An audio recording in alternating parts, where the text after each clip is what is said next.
welcome to Creativity Talks with me, Hazriq Idrus, founder of the Speaking Factory, keynote speaker for creative leadership and communications.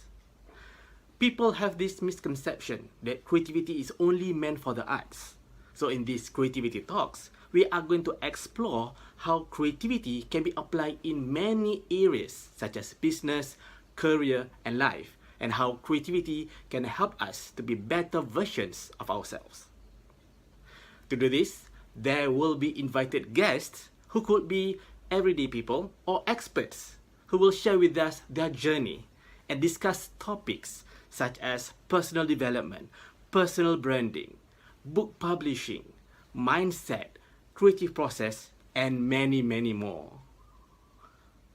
I thank you for joining me in this journey where creativity and personal growth collide.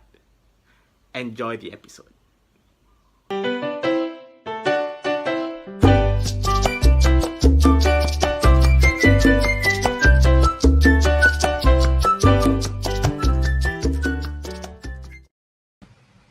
Hi, and welcome back to our next episode of Creativity Talks with me, Hazriq Idrus.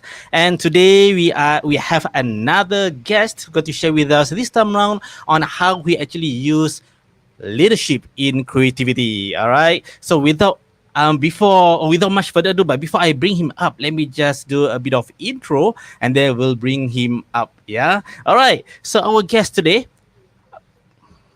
Our guest, he finds joy in making creativity a way of life. And after 30 years of building his career, he acknowledges that creativity is more often than not at the epicenter of the things he does. Although most times he finds himself having to work on multiple creative projects simultaneously, he feels that it is important to sustain interest in the things he does by challenging the status quo.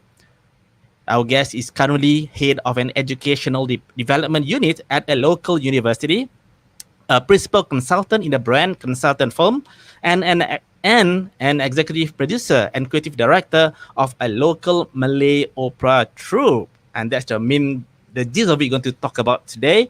And he is also a father of 3 girls. So without much further ado, let's call upon our guest, the one and only Noor Azhar. How are you, man? Hi. Hi, Hazriq. Thank you for the introduction. Hey, thank you for taking my invitation to be you up here on board.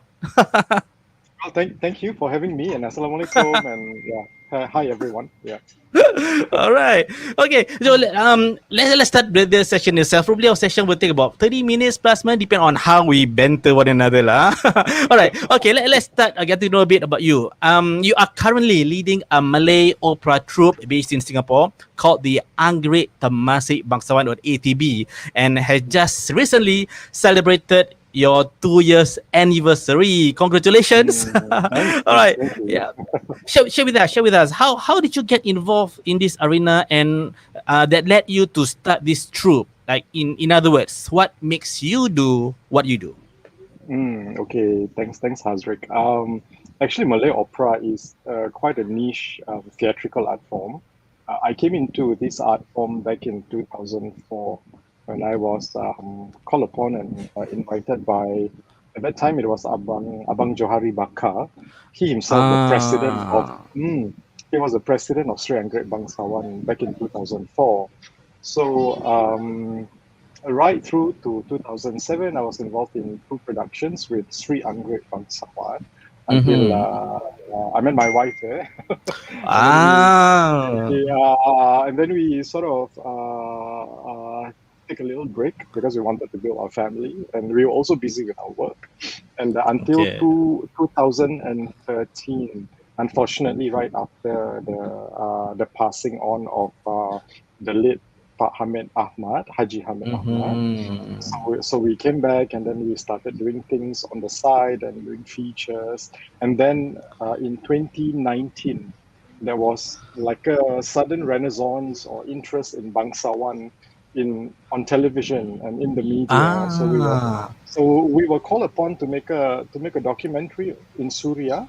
So at that point of time, I thought, hey, I think we kind of, there were like 6 of us from the previous three Anggerik Bangsawan. We came together and we thought, hey, let's restart what we left off, and to continue the legacy of Pak Hamid lah.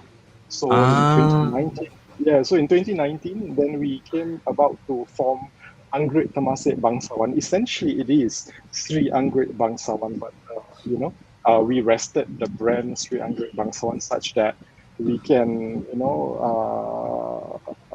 revive and rejuvenate Bangsawan with a new brand, new spirit, and new visions. Like in I 2019. see. A lot you mentioned that during that period, a lot of people have been asking about Bangsawan. What did happen? Was there something that was going around that point of time? Uh, there was actually, this is a very interesting question, but of course, I'm using the term renaissance of the interest of Bangsawan in Mm-hmm. 2019 quite loosely, but of course, we all know that in 2016,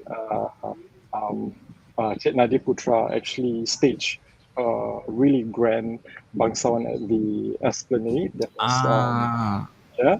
So it was Radin Mas. However, we after 2016, after Radin Mas, there wasn't quite anything as big, as large as that.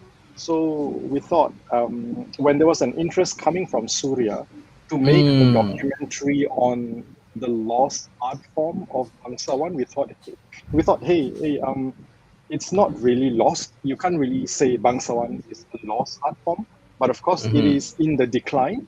So we thought that, hey, before it really becomes a subject of the past, an art form of the past, we should really come together, rejuvenate, try to train new Bangsawan practitioners, and Uh-huh. bring back Bangsawan onto a stage. I see. So essentially, Bangsawan is another term, opera, right? That's That's right. how. Okay, so for those out there, for the non-Malays, right, who are not familiar with Bangsawan, it's called the Malay Opera. I mean, I have a short clip here, which actually shows where Azhar was acting back then. Okay, let's just play a quick, a short clip on this, and then we'll see how last actually the Bangsawan looks like. All right. Okay, let me just play one of the clips. This is, I think, one of the shows at the Asian Civilization Museum, if not wrong, Museum, right? ACM, Yeah, that's right. Yeah. ACM. All right, so let's take a look at this short video clip. Anak siapakah kuntum bunga yang mekar itu? Dan apakah namanya? Mohon diampun, tuanku. Kuntum bunga yang segar mekar itu adalah putri sang Rajuna Tapa. Dang Anum namanya. Ampun, tuanku. Dang Anum? Kalau tak salah, beta biasa mendengar nama tersebut. Benarkah itu anak tuan hamba, wahai sang Rajun Tapa? Amat benar, tuanku. Mohon patik ribuan ampun. Janganlah tuanku murka hendaknya.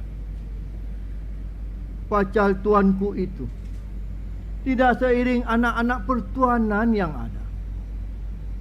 Lagipun kuntum tunggal di jambangan patik ini tidak seindah bunga-bunga harum berseri di taman kencana istana tuanku ini. Ampun, tuan. All right, yo. So that was one of the video clips. What event was it? That was okay. That was, I think, in 2013. We had a call from ACM to do a memorial event for the late Pak Hamid Ahmad. So we had an see. exhibition. Yeah, we had an exhibition of him at ACM, and then outside of ACM, we actually put up an excerpt of Dang Anom, which was written by the late Pak Hamid. Yeah. I see. So that was I saw the behind the backdrop was the river, the Singapore River. I think it's very nicely That's right, set up yeah. over there. Yeah. Yeah. All right. Then and one of the things about Bangsawan is that the language that being used, isn't it?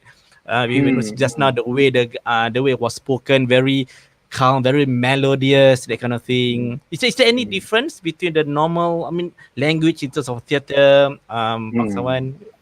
Of course. I think in Bangsawan, we pride the delivery of Bangsawan because it is an opera. So by means of an operatic presentation, you would know that. If we equate an opera performance just like the Chinese opera, the European or the Italian opera, there is a certain way of delivering your dialogues in the sing-song rhythmic manner. So that is retained in our typical Bangsawan performance. So yeah, that's the main Nice. difference if you ask me. Yeah. That's the main thing, right? Main Nice, difference. nice. Okay, all right. Okay, so as you know that today's topic is basically on creativity. All right, so we have an angle for Bangsawan and leadership over here. So there are many definitions of creativity. So what is creativity to you, Azhar? That's a very good question. I think it's a very difficult question as well. If I say that I'm a creative person, I would never call myself a creative person. But I think it takes another person to identify you being a creative. And I think I want to thank you for that. But anyway, I think creativity is, to me, number one, it has to be courage. Courage is an element of creativity, because when you are creative, you normally go against the grain. You reinvent, you look at new things, you look at new ways, new methodologies, new thinking. And for that, you need to be innovative. So creativity to me is about courage, it's about innovation. It's also about grit. You got to tahan, because when you are creative, a lot of people who are traditional or who are conformists will tell you that, hey, why are you doing this? Why change? Why bring in new things? Why bring in new paradigm? So I think it's all about being able to have the ability of changing mindsets and doing things in an atypical way. So I think that's creativity.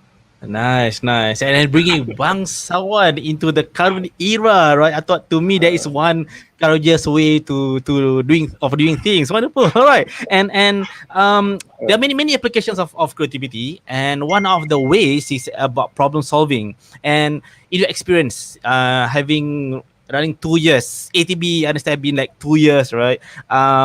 What is one or two challenges that you have faced, and how did you actually overcome that? Yeah, I think it was probably an act of God when we decided to come into the scene just a few months after we thought we have put things in place, and then came COVID-19. Yeah. So the biggest problem that we had was definitely the pandemic. So with the pandemic, our plans became plans, not even plan B, it became plan C and plan D. You know what I mean? There were so many changes, there were so many postponements, there were so many cancellations and heartbreaks. I wouldn't deny that we cry more than we celebrate, but that's fine. But I think the spirit in having to gone through that challenge is really to see who within us are fighters, who within us are probably less of a fighter. But that's how it is. That's life, right? But I think the challenge that the pandemic presented with us, it actually made the team a lot stronger. We've been through hell, and there's nothing else worse than hell. So we believe in the brightness of the future. We believe in the greatness in patience. And all in all, I think the power of great communications is really important.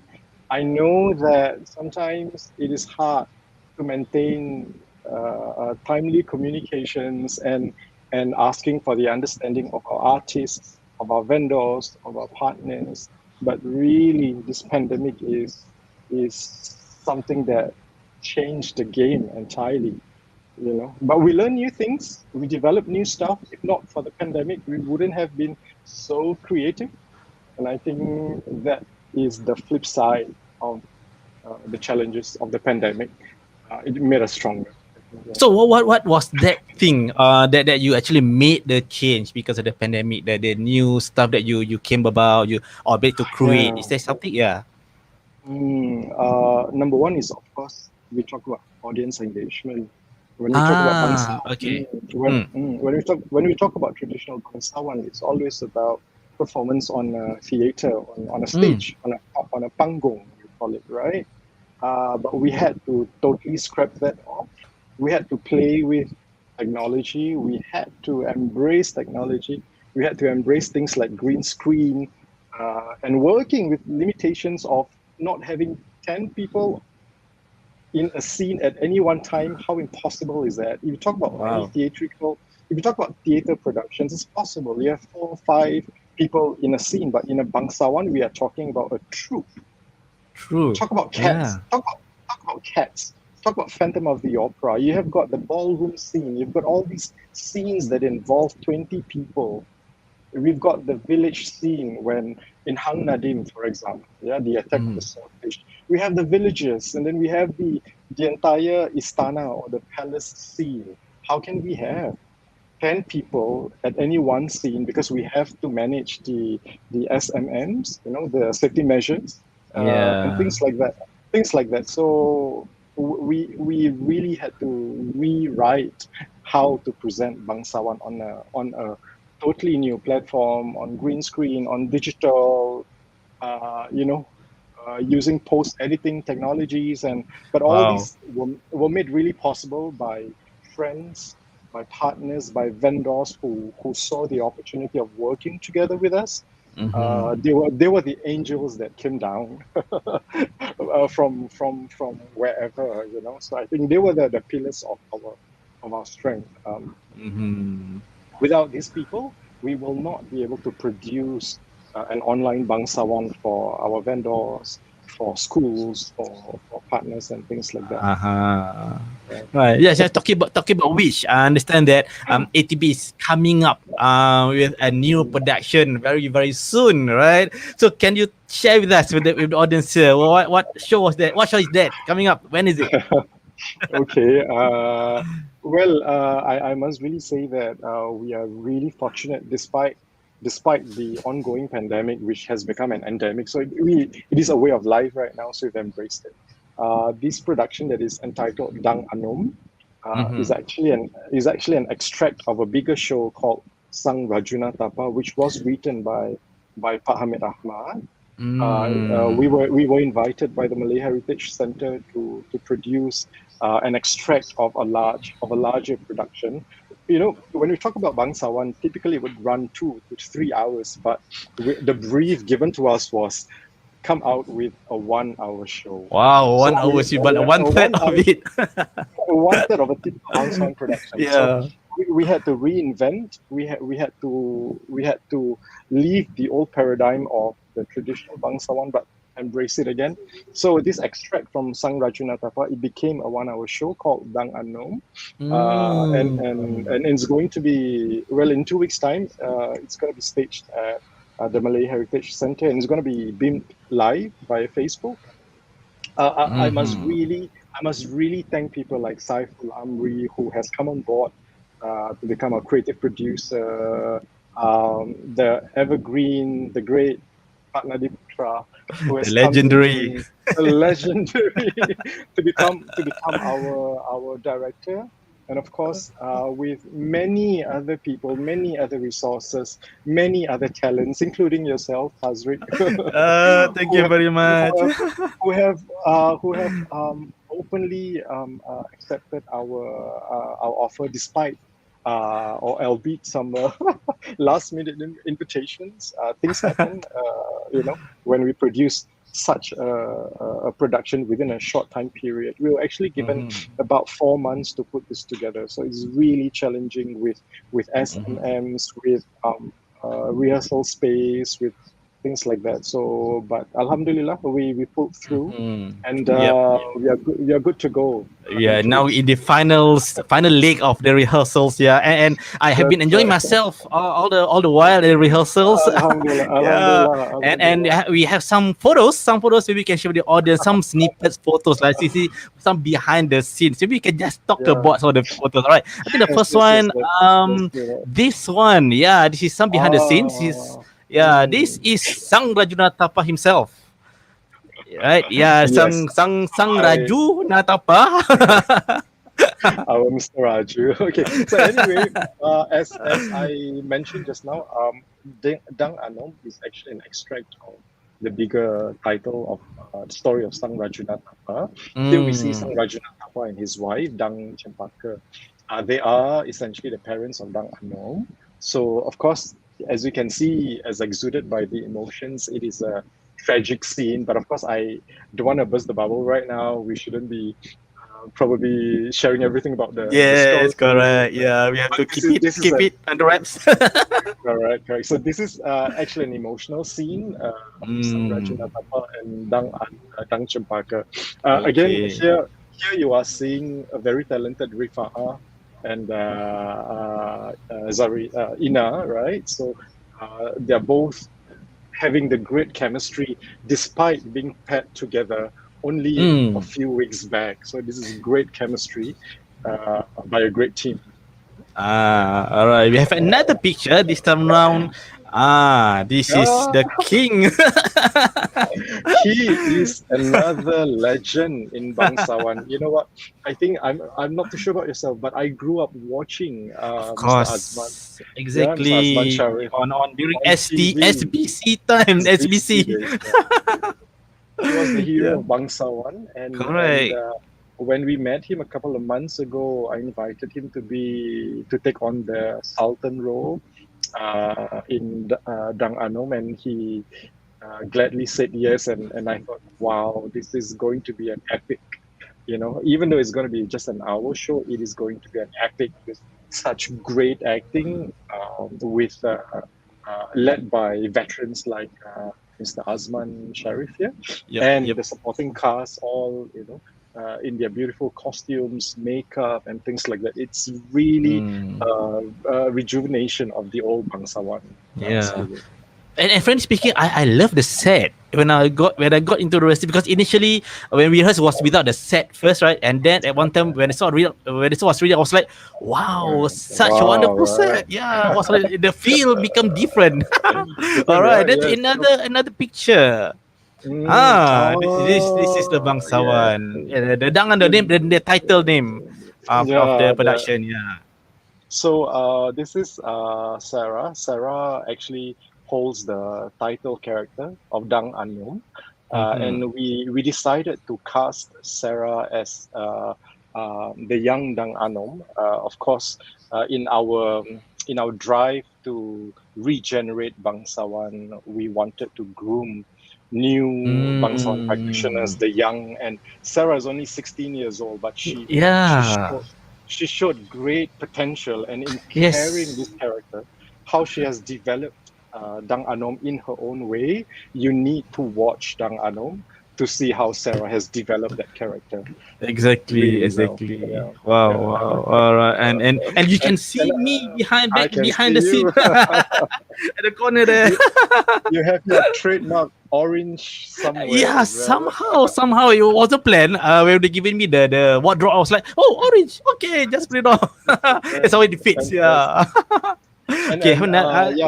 For the audience to know as well, Hazriq plays the opposing character to Sang Rajunatapa. So he played it with such finesse. You need to watch it. and ironically, I'm sitting beside the Sang Rajunatapa himself. So we had some interesting banter, as we speak to one another during on stage. I'm really proud to see how you guys join in the cast team, and within weeks you have really shown and totally immersed into the Bangsawan delivery, and it was really beautiful to see that. banter despite not having dialogues. Sometimes your action reaction, and that's the beauty of all of it. Oh, thank you for the in Malay terms they call tunjuk ajar, that kind of thing, and comments. That really helpful. All right, I have one more final photo, which is this is the Datuk Menteri, or the what do you call, the Hulu Balang, right? You call it. Yeah. In other words, the ministers, the minister. Yeah. Ministers and the lead warriors and things like that. So we take pride. We pride in taking care of the costumes. Actually, if you are looking at these costumes have been around since 1984. These were the original costumes of Sri Anggerik Bangsawan. 19. You mentioned again. Which again? 1986. This has been around since. Oh my goodness! And still be in use. So you're using this for this upcoming production. 1986. Yes. Wow, that's what 30 over years. 40 years. Wow. And still doing good. Still looking good, actually. Yeah. So, so it shows the pride in the care being put into these costumes, and they were hand selected. The materials were hand selected, handmade by design and put together by the late Pak Hamid Ahmad. So there's truly a lot of value in these costumes. Yeah. All right, nice. Okay, all right. Thank you for sharing the excerpts of the show, upcoming one. All right. So we got to go back to our topic for today. So it's a good transition now. All right. So before that, maybe you can share the audience how can they catch this upcoming show on the 12th of February. On the 12th of February, actually, there are going to be 2 live shows, but unfortunately, the tickets to the 2 live shows have all been sold out. It is going to be shown at the Malay Heritage Centre Auditorium at 3 p.m. and 8 p.m. But at 8 p.m., the 8 p.m. show, we are going to be live streaming a recorded version of Dang Anom, nicely edited with subtitlings and stuff. So you can still watch it if you do not understand the language. You would still be able to follow the story. So it's going to be on the Facebook page of Malay Heritage Centre at 8 p.m. Yeah. All right. So the orders out there, please do come and watch online. It's actually online. So at the comfort of your home, you can watch and eat your popcorns and watch the shows. All right. It's actually a good show for the family, for the young as well. A lot of values in the story, a lot of intricate traditional values and elements in the Bangsawan show.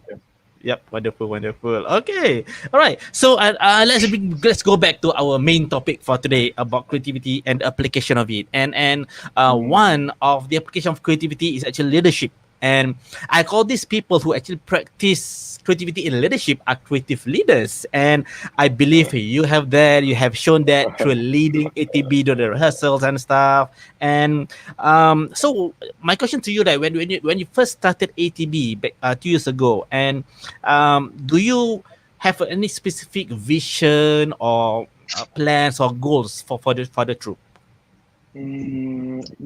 Yes, because Bangsawan is such a niche art form, we take extreme care in the development of the troupe, particularly in the branding. We are all purveyors of Bangsawan, so for each and every of the practitioners, we do want each and every one of us to be the ones to uphold the art and the practice of the traditional Bangsawan or the Malay Opera. We wanted to also not just performing it for ourselves, but for the community. Bangsawan cannot be an elite form of art form. It has to be shared with the community. And I think we also wanted to nurture the young in all our practices of Bangsawan. That's why I think in a way, when we lead this Bangsawan troupe, we need everyone to know that you as an artist of Bangsawan, we all have the role to play in ensuring that our families, our friends know about Bangsawan and help to organically grow Bangsawan from within. So it's really very nice for us to see our artists bringing their kids, bringing their husbands and their wives to rehearsals, such that it becomes a natural growth from within, and then we become the agents of Bangsawan, and then we spread it out like that. Yeah. How many members in the TB that you have? Okay, I don't call them members because we are not a society. We are not like a club, but we are a moving organization or a business. We have about 30 active Bangsawan artists.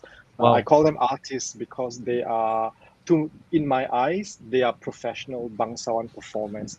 They may be seen as amateurs by other theatrical practitioners, but in my eyes, they have gone through the total immersion of being a Bangsawan performer. They know the 6 elements of Bangsawan, and they deserve to be called Bangsawan artists. So I think, and these people, they're all bonded by passion. So I think, yeah. You mentioned 6 elements. If you could just summarize what are the 6 core, I believe it's core elements of Bangsawan, right? Yeah. So I think a Bangsawan performer must understand that while he or she performs, number one, in any Bangsawan piece, it has got to be articulated in the highest standard of the language or the bahasa. So language needs to be taken care of in all our dialogues, in all our articulation of our scripts and presentations. So that's one, a language. Number two, in a confident intonation, a Bangsawan performer, we must know that we are an opera performer. We need to take care of our intonation that comes with the third element, which is the sway of delivery. So when someone understands that your dialogue or your content needs to be delivered in a sing-song or a sway manner, so he has embodied at least that third element of Bangsawan. I think that's really important. And a typical Bangsawan performance also consider these other 3 elements, which is what we call the adab in our performance. I mean, you would have felt it when you are performing in the palace scene, right? The mannerisms, mannerisms that accompany every actor in that role you play. So that's number 4. We need to be quite articulate in our movement as well. There's a lot of care given in the what we call the gerak of a Bangsawan actor. So that's number 5, the movement.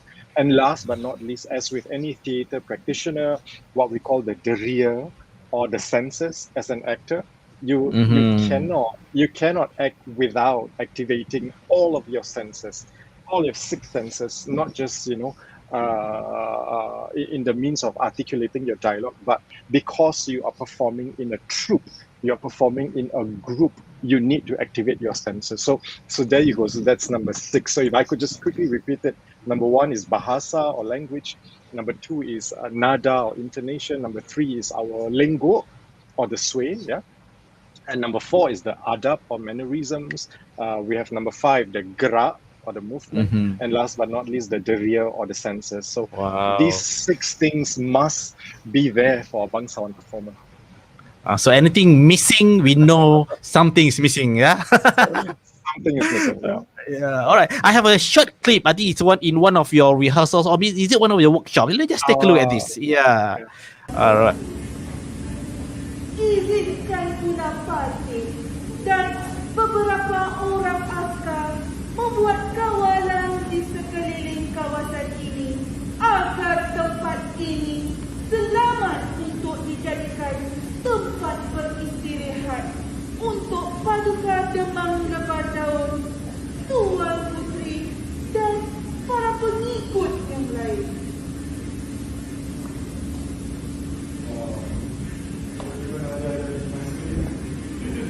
The voice is trying to anchor the voice. The voice of Indra Kepala. Indra Kepala is Lakshmana left and right for Sang Rutama. Yeah. So what was it? Was it a workshop or something? We were doing a dialogue characterization training for an upcoming production called sang nila utama. So that's what we. So trying out the intonation, the gerak. Wow, that is nice. Yes, correct. So Yeah. so you can see in Nadia's presentation just now, she had that intonation, she had that sway, she had that mannerisms, and coupled with minor movements. So yeah, so she had four of the elements. She had four of the elements there. So. Wow. So 2/3 check. All right.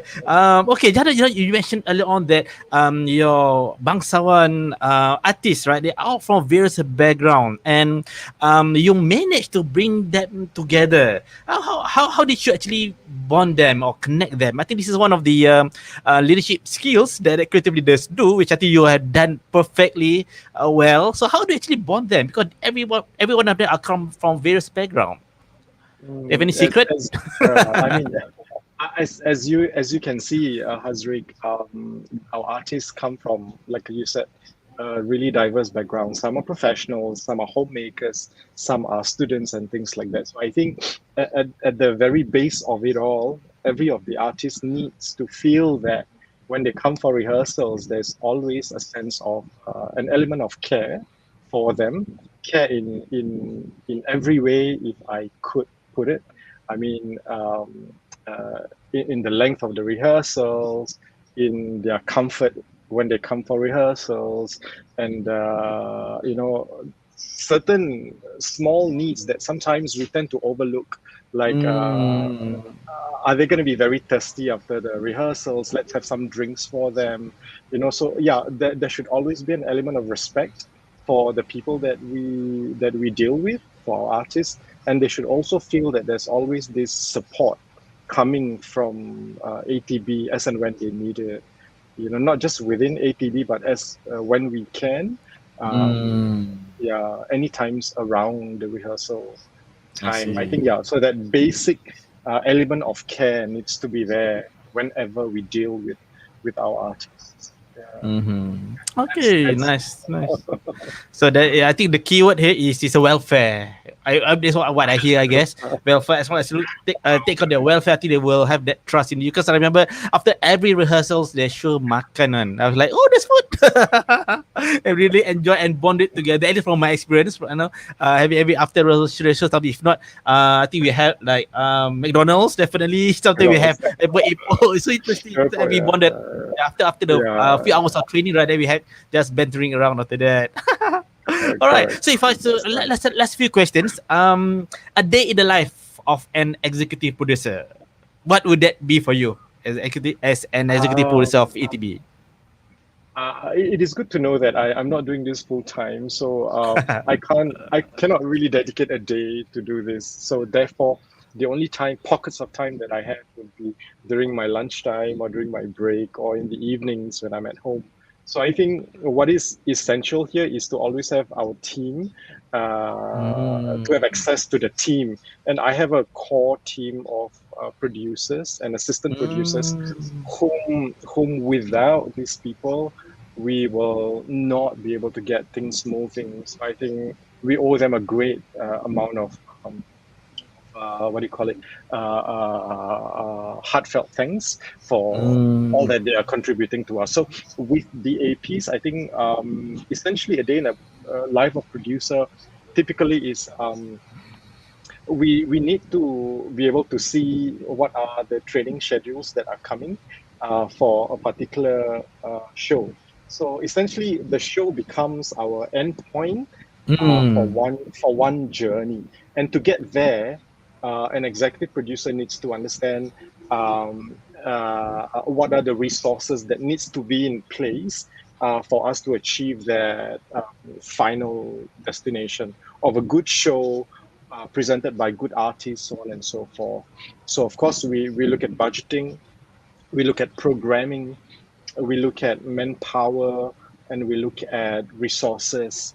So at all times, we have the assistant producers working very closely with me on our weekly needs. Whenever we have rehearsals, there needs to be communications planned out to inform our artists what are the rehearsal times, where are the rehearsal times, so on and so forth. these are some of the elements that we need to take care of when we deal with the artists. On another end of it, as an executive producer and producers as well, we have to look into the resource management. We have to look into the communication and working with vendors, people who are supplying us with the technology, with the infrastructure, with the space to produce an end production. We also, for producers, we also work with our clients, with schools, with people like Malay Heritage Center, Wisma Gelang Serai. These are the platforms, or these are the channels where we can deliver our Bangsawan performances. So it is so multifaceted as a producer. So at any one typical day, we have to maintain communications with our assistant producers, who will be our hands and legs to reach out to our talents. And then I would have to deal with the vendors, and I would have to deal with our clients and our other stakeholders whom we are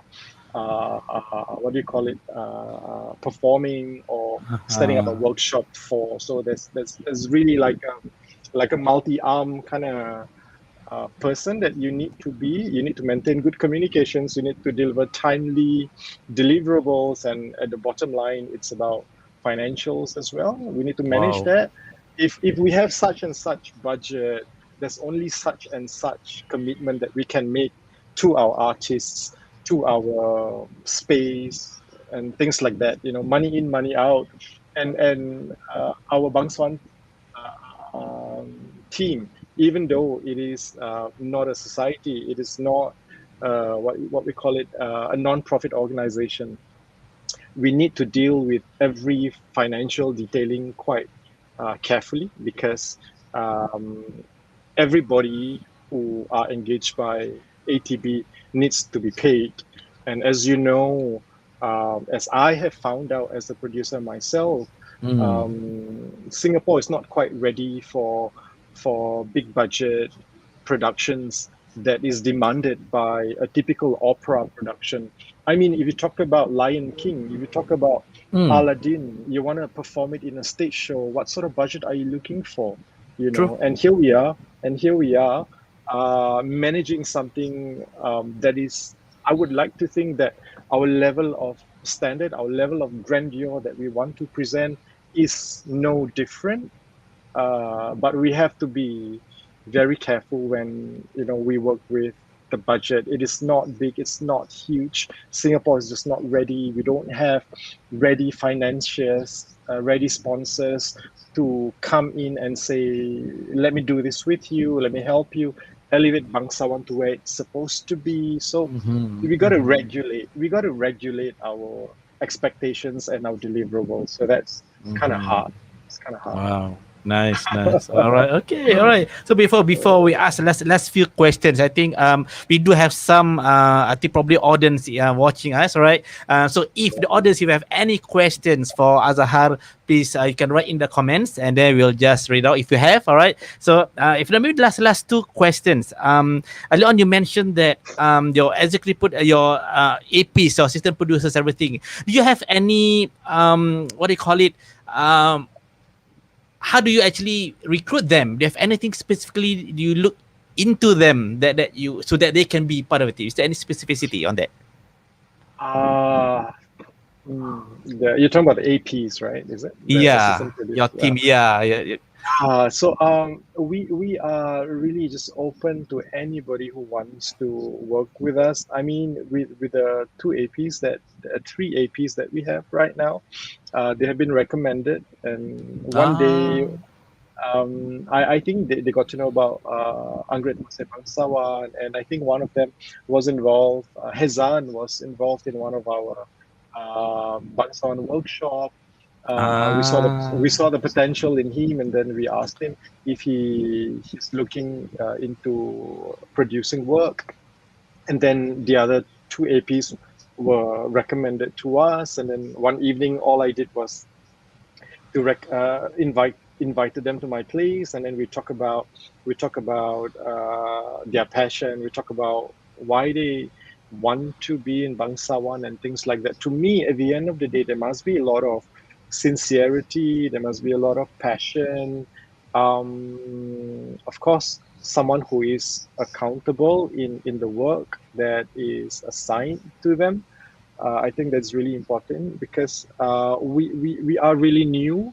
We are Mm. not we are not cash rich. It has got to be passion fueled. The person who wants to come in, you have to be passion fueled. And again, like what I said, I believe in the brightness of the future. We work Mm-hmm. together. There will be moments where we will go into the lows, and yeah, but I believe that a strong team is one who understands what is needed of him or her and is willing to go through the journey and not drop the ball halfway. It's okay to Mm-hmm. drop the ball, but you need to pick it up. You don't drop the ball Mm. and let it roll. If you drop the ball, you pick it up. We will pick it up together. You don't let Wow. it Wow. you don't let it roll down the hill, and that's it. You know what I mean? So Wow. I think Yeah. there's a lot of passion going on in this team. There's a lot of dedication that's going on with this team, and I really salute these people who have been with us. You see them for yourself. You know who Yeah. these people are, Yeah. Yeah. and yeah, a lot of respect for them. Wow. Wonderful. Well, what do you see? ETB in the next 5 years or 10 years in the future? What do you see? Or the industry as a whole, probably. Yeah. At the same time. Yes, yes. We are only 2 years old. Our dreams are huge. Our dreams are big. We want to be the uh, the igniter for passion in Bangsawan in Southeast Asia. Wow. We don't have to be the lead brand. Although I'm one very particular about branding, but we don't have to be the only brand. We want to share the stage.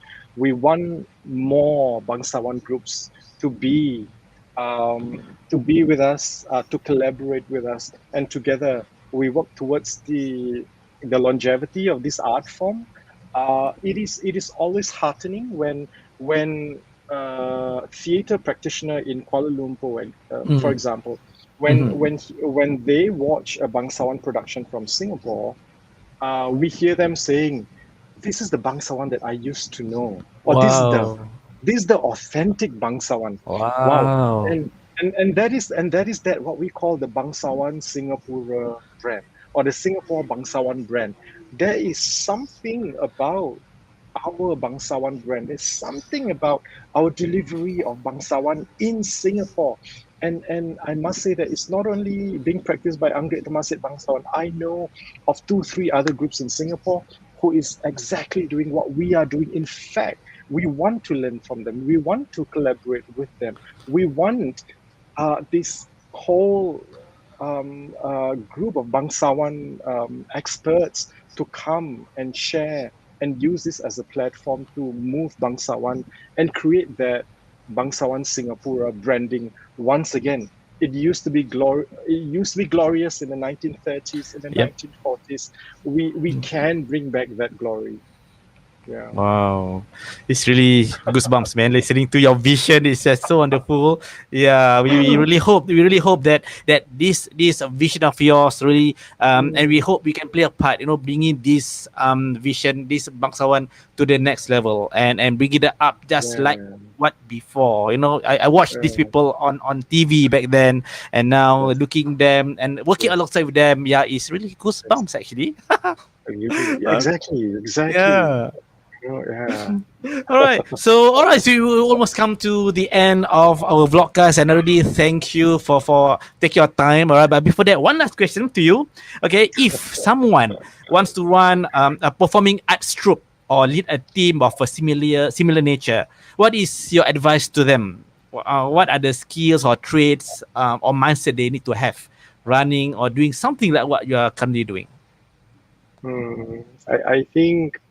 I think as a lead, or I wouldn't call a leader. I wouldn't use the word leader, but as a lead person, any particular arts group, you need to somewhat make the artists or your members feel that your passion first is genuine, that you are genuine about running this, that you want to bring this far, you want to do more with them. If only that essence of passion, that essence of sincerity shines through, I feel that is probably one battle won. You know what I mean? Not all artists, not all passionate practitioners are in this for the money. You know what I mean? They are truly passionate about this art form, that they might be just truly passionate about what they're doing. That's why they're in the arts. Trust the team, trust the people who walk through your door and want to do work with you, want to perform with you. Give them the trust, show them your passion, exude the right essence, and I think inshallah things will magically fall in place. Wow. And and I think I'm seeing that in the people. I'm getting the right essence from my team members. I'm getting the right essence from my actor, and I'm so encouraged by that. So I think the right people have walked through my door, through ATB's door. I want to thank specific people like Hezan, Nina, Siti, of course my wife Tanti, Mas Liza and Mastura, who've been with us. They know the pain.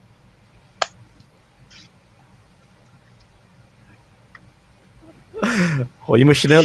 All right. So, okay. While you compose yourself, TPE. I got I got the three key words that you mentioned. The trust, the passion, and the essence of it. The essence, These are the three things which I think I will agree with you, because once we have this, the TPE, not the I mean actually, I mean we can put it this way. We have this TPE. It opens up the highway to bringing Bangsawan to the next level. Yeah. Putting things together in perspective. you are one great man, Hazriq. Thank you. And of course, All right. I also want to give credit and also special mention to Saiful Amri. Saiful, you've been such a great friend, such a great mentor to me. I'm learning so much from you, and who have brought great opportunities by bringing Nadi Putra to us. And last but not least, this one lady who's always been with us since day one, Madam Riza. Who is actually our advisor for Anggerik Temasek Bangsawan. She has gone through so much sacrifices, and again, opera or Malay opera Bangsawan is such a big thing in the background, which maybe the artists are not seeing or the audience are not seeing, but there's really so much work, so much thought, so much effort. So to the people that I've mentioned, thank you so much for being through with us. And again, I'm really appreciating platforms like what you have just provided, ATB. Hazriq, thank you so much for this opportunity. You're welcome. You're all welcome. All right. So this is really a good summary to sums up today's session. All right. And really, I thank you for your time, for sharing, going through all the questions that you had sent beforehand. And these are very good information, very good sharing. We hope that this could inspire other people as well and intrigue them to be into this art form to Bangsawan itself. But before we go, let's play a short video clip. This is actually done by our Sang Raju Natapa, who wanted to be known as Raju, Sang Raju Natapa himself. Just a short video clip by him about the upcoming performance of Dang Anum. Let's take a look at this.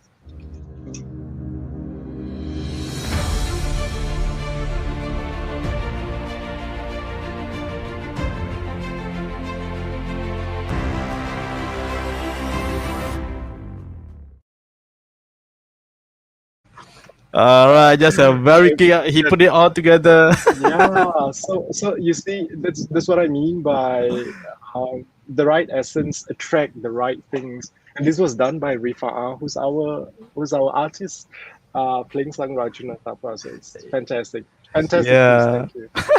Thank you. All right. Okay. Sorry, Once again, yeah. Hazriq, Yep. so Yep. if you allow me to also mention one more person who Yeah, has sure. always been supporting us, he is Cikgu Naim Pani, who's been Ah.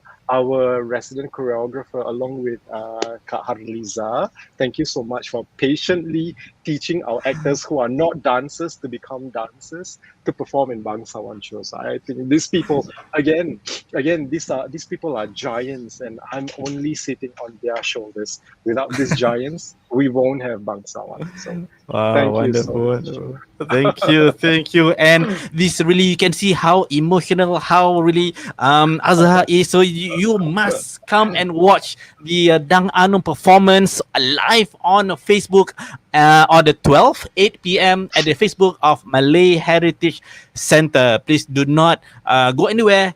On the 12th, be here with your popcorns if you want and catch the show. Just about 1 hour show. All right. And you'll definitely enjoy your time. And I had an enjoyable time myself the rehearsals, and I actually look forward to the show itself, which is will be on the 12th of February. Yep. And Azhar, thank you once again for sharing your experiences, sharing your insights, and we wish you all the best in your journey and especially bringing Bangsawan to the next level. Thank you very much.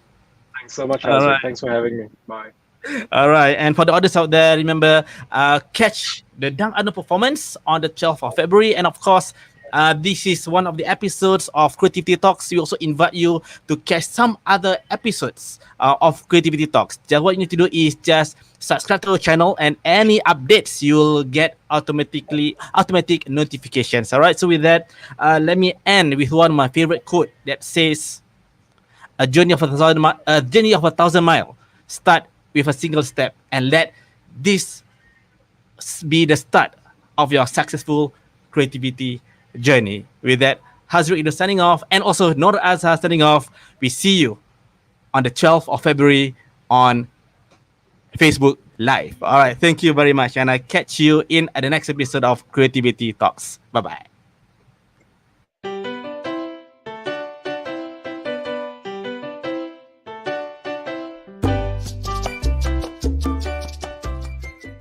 If you find this video useful, do like, comment, and share so that more people can benefit from this. If you have not subscribed to our YouTube channel, click on the subscribe button below so that you can receive updates of our upcoming videos. Till then, Hazriq Idrus signing off. See you in the next video.